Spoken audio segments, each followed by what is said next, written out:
परिचय देखें। इससे आगे हम लोग बहुपद में परिचय देखेंगे कि बहुपद के शून्य कैसे निकालेंगे, बहुपद का मान कैसे निकालेंगे। ठीक है, बहुपद में अगर x पूछे, चाहे x² पूछे, चाहे x³ पूछे, उसका गुणांक कैसे निकालेंगे। ठीक है, चलिए सब लोग बोर्ड पे ध्यान दीजिएगा। हम यहाँ एग्जाम्पल हम खुद से लिख रहे हैं। ठीक है, मान लो अगर दिया है 2x + 1, कि इसका क्या कर दीजिए, शून्यक निकाले। तो शून्यक निकालने के लिए बुआ हम क्या करेंगे, सबसे पहले अपने मान से बराबर के चिन्ह लगा के 0 मान लेंगे। ठीक है, हाल में देखिएगा 2x + 1 क्या बता है कि अपने मान से बराबर के चिन्ह देके 0 लगा देंगे। ठीक है, अब देखिए 2x बराबर है, प्लस में है तो बराबर के इधर जाएगा तो माइनस में, तो -1 हो जाएगा। अब x 2x यहाँ देखिए गुना में है, तो हमको x के मान निकालने हैं, वही मेरा शून्य कहलाएगा। तो x बराबर -1 आई जो गुना में है वो कहाँ आता है, भाग में आता है। तो आप लोग समझ गए, यही आपका क्या हो गया, शून्य। अब यहाँ पे देखिए बहुपदों की मान निकालना है, तो आपको इस तरह से देगा, बहुपद देगा, वहाँ पे x के मान भी देगा, वहाँ पे क्या करेगा, x के मान भी देगा। यहाँ पे देखिए हम x के मान तो 1 लिखे, हो सकता है कि x के मान 2 दे, 3 दे दे, 5 दे दे, उससे कोई बहस नहीं है। जहाँ जहाँ x दिखाई दे रहा है वहाँ वहाँ हम क्या करेंगे, x के जगह पे वो मान रख देंगे। देखो दिया है x बराबर 1 दिया है ना।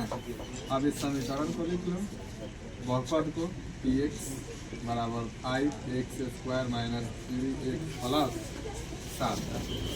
p x के मान का रखना है 1, जहाँ जहाँ x है वहाँ वहाँ 1 रखेंगे।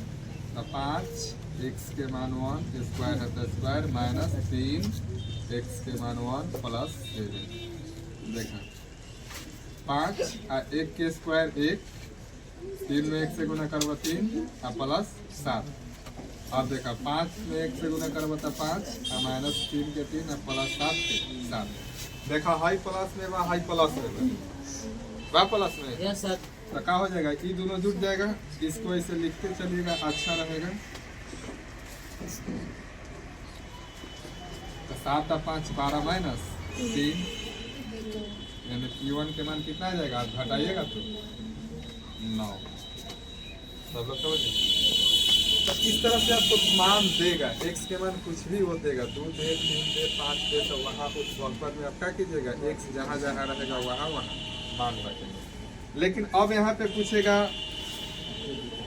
गुणांक निकालने की। ठीक है, तो चलो हम एग्जाम्पल में जैसे लिख रहे हैं, मतलब बहुपद में लिख रहे हैं, जैसे x के पावर 4 + 5x³ + 3x² + 2x + 2। हम क्या करेंगे, एक बहुपद लिख लिए, एक बहुपद लिख लिए। अब अगर हमसे पूछेगा कि x के पावर 4 का गुणांक बता। ठीक है, अगर पूछ दे तो x के पावर 4 का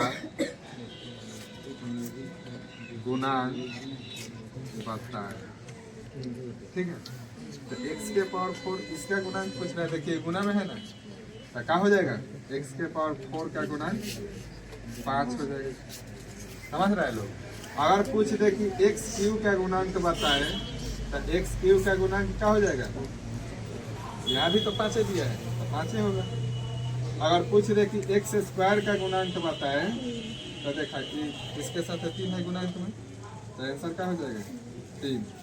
अगर पूछे कि x के गुणांक बताए, तब आंसर क्या होगा 2। बोलिए सबको समझ में आए।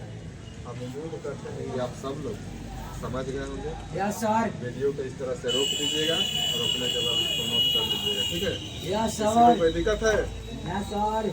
चलो नोट कर।